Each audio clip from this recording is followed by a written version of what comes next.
За январь порядка 150 жителей Коми стали жертвами мошенников, перечислив на их счета более 60 миллионов рублей. Аферисты продолжают совершенствовать свои схемы и обманом похищать денежные средства доверчивых граждан. За прошедшую неделю 39 жителей республики попались на их уловки и перечислили на неизвестные счета более 11 миллионов рублей. Из них 23 потерпевших ранее были информированы о способах мошенничества, но все же потеряли бдительность и лишились своих сбережений.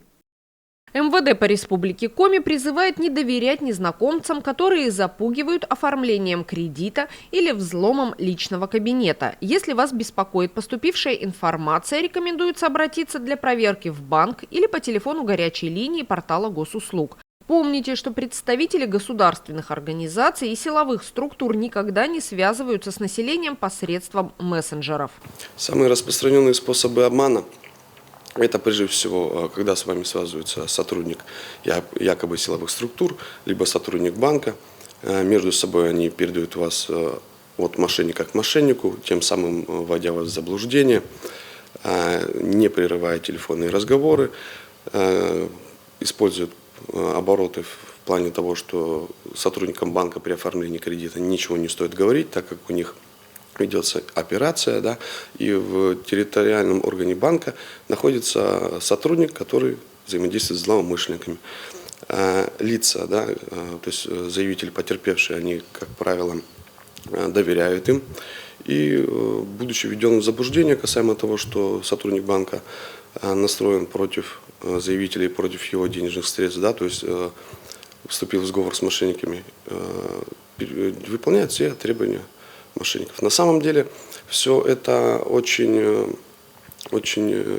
неправильно, потому что, да, вот мы когда с вами в банк приходим, прежде всего, что мы подходим к электронной очереди, да, берем талончик, далее мы по этой электронной очереди, по этому талончику следуем к тому или иному оператору, где у нас вот есть талончик. Соответственно, мы присаживаемся на скамейку, и уже оператор проверяет наши паспортные данные, проверяет нас, и уже выполняется какая-то операция. Это к чему? Это к тому, что также есть случаи того, что позвонили, представились сотрудникам и сообщили, что в настоящий момент в банке того или иного города, да, неизвестный гражданин с вашим паспортом пытается оформить на вас кредит. И для того, чтобы поймать злоумышленника, необходимо взять другой кредит, чтобы тот человек не взял на вас. И, соответственно, вот, люди хотят защитить свои денежные средства и выполняют все условия. Способы того, как все это обойти, на самом деле очень много. И об этом чуть позже. Также есть схемы мошеннические по поводу того, что с вами связывается тот или иной специалист, предлагает вам какие-то услуги, интересующие вас, и, соответственно, говорит, что вам придет код на СМС, ну, то есть, чтобы подтвердить ту или иную услугу. Фактически никто не обращает внимания, а СМС приходит с портала госуслуг, и там даже написано, что никому не сообщайте код, и люди, будучи введенным в заблуждение, предоставляют код, и, соответственно, мошенник получает полный доступ к кабинету госуслуг. А там уже все анкетные данные, все необходимые данные для мошенника в отношении того или иного лица. Всего за январь в Коми поступило 149 сообщений о мошенничестве. Общий ущерб от противоправных действий превысил 60 миллионов рублей. В Инте женщина потеряла 720 тысяч рублей после того, как ей позвонили якобы из пенсионного фонда. В полицию обратилась сотрудница медучреждения. Женщина 1964 года рождения рассказала, что ей позвонил незнакомец, который представился работником соцфонда. Он сказал, что в ее документах нашли ошибку, из-за которой она неправильно получает пенсию. Мужчина предложил сделать перерасчет. Женщина поверила ему и назвала коды из СМС, даже не проверив, кто их отправил. Потом сотрудник заявил, что какие-то люди взломали ее карты. Он напугал женщину тем, что мошенники могут украсть ее деньги. Чтобы этого избежать, он посоветовал срочно пойти в банк и перевести все сбережения на страховой счет. Потерпевшая послушалась и перевела 720 тысяч рублей на чужие счета. После этого мужчина перестал отвечать на звонки. Нельзя следовать инструкциям так называемых специалистов, общающихся с вами удаленно. Настоящие сотрудники госорганизаций, банков, сотовых компаний и правоохранительных органов не будут связываться посредством мессенджеров, чтобы предложить услуги или решить важный вопрос. Не разговаривайте с незнакомцами, не сообщайте им данные банковской карты и пин-коды, не предоставляйте удаленный доступ к вашим компьютерам и мобильным устройствам, не переводите деньги на неизвестные счета и номера телефонов. Соблюдение этих правил может обезопасить вас от кибермошенников и сохранить ваши деньги. Мошенничество – это не только когда с вами связываются по мобильному телефону. Мошенничество – это прежде всего связано с сферой сети интернет. То есть туда входит и мошенничество через WhatsApp, и через социальные сети ВКонтакте, и иные. Какие более, так сказать, используют схемы мошенники, они на самом деле очень обширные. Обо всех о них в рамках эфирного времени не рассказать. Но стоит быть бдительными, очень осторожными. Как правило, мошенники подстерегают везде. Если человек даже где-то потерял какую-то вещь, паспорт, мобильный телефон, житель НТ, да, пишет также в типичную инту о том, что я потерял, да, прошу там за вознаграждение вернуть. Мошенники, что называют, просматривают данные сообщества. Это не только в НТ, это повсеместно, это по всей России. Просматривают и далее уже, как правило, оставляют номер телефона, и мошенник связывается. Схема такая, что сначала вас мошенник попросит подойти к тому или иному зданию, да, где прежде всего находится банкомат, скажет, что я не успеваю на встречу, да, но вы мне вот мое вознаграждение переведите на банковский счет такой-то, а потом вам человек принесет телефон.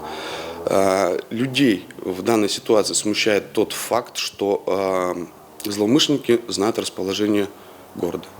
То есть куда подойти, где находится банкомат. Объяснение этому очень простое. Банкоматы и как здания Сбербанка и в целом карты, они в общем доступе. То есть на сети интернет это все можно найти очень легко. Но вот людей смущает это, что якобы человек ориентируется в городе, значит он антинец, значит его намерения благие. Также бывает с сферой мошенничества, когда человек едет куда-то с семьей, бывают трудности получается, в переезде с одного и того места, да, и посещает в сети интернет, то есть ищет услугу по, получается, ну, чтобы, в общем, с одного места на другое переехать, да, семьей, то есть воспользоваться, так сказать, частным водителем. Да, есть официальные приложения этому, но, как правило, там находятся также злоумышленники,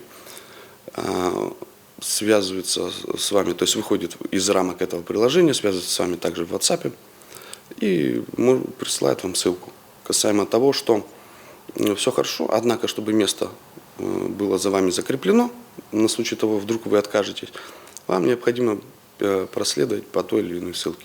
Сама ссылка, она особо не отличается от сайта. То есть оформление одно и то же, основного сайта, где вы, получается, искали данную услугу, оформление одно и то же. Единственное, что отличие, это в самой ссылке, в буквах, в иероглифах и так далее. Но по факту это уже другая ссылка. И там граждане, когда переходят по ссылке, перед ними возникает, так сказать, окно, да, на экране или на дисплее мобильного телефона, куда необходимо ввести не мобильные данные, а данные банковской карты. Соответственно, все эти данные банковской карты, все реквизиты видит злоумышленник, потому что все эти данные приходят к злоумышленникам. Также среди мошенничеств есть, к сожалению, имеет место подготовка мошенников, да, к тому или иному гражданину. Это, как правило, периодичные звонки. То есть, наверное, часто было у всех, что он отвечает на телефонный звонок, там тишина. После чего телефонный звонок сбрасывается.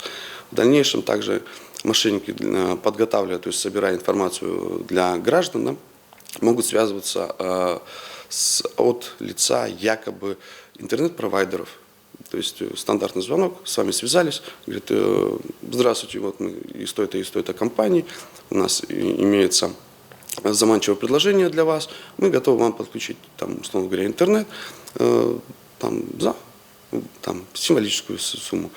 Для человека, да, эта сумма может оказаться очень заманчивой, и он в ходе разговора предоставляет данные, соответственно, да, где проживает, адрес проживания, да, вот для заполнения заявки, чтобы к вам пришел мастер, нам необходимо ваша фамилия, имя, отчество, дата рождения и так далее, и так далее.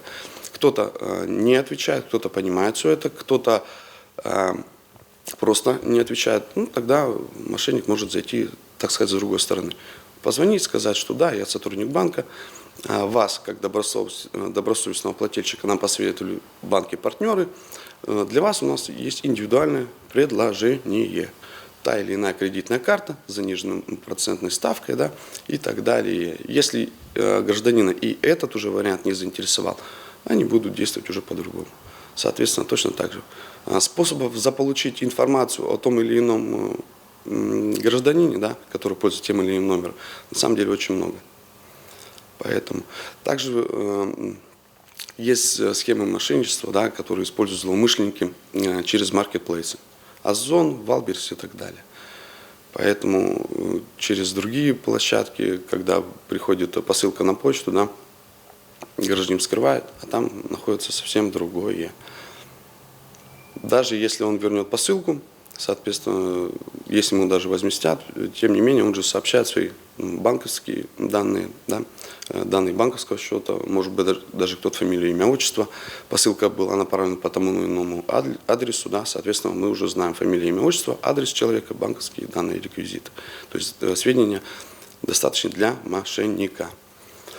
Также имели место случаи того, что с вами связываются через мобильный телефон, говорят, что у вас заканчивается срок действия сим-карты, необходимо обратиться в офис. Вы сегодня можете? Гражданин отвечает, что не может. Мы можем сделать это дистанционно. Сейчас к вам на телефон придет смс-сообщение. Приходит смс-сообщение, в настоящее время очень много занятых людей, или просто неудобно, да, оторваться от своих домашних дел. Соответственно, гражданин предоставляет эти данные, и тем самым мошенник также получает сведения к уже госуслугам. Намного проще избежать беды, чем разбираться с ее последствиями. Такие преступления очень сложно раскрыть, а тем более вернуть деньги, так как сеть мошенников раскидана по всей стране, в том числе за ее пределами, в странах ближнего и дальнего зарубежья.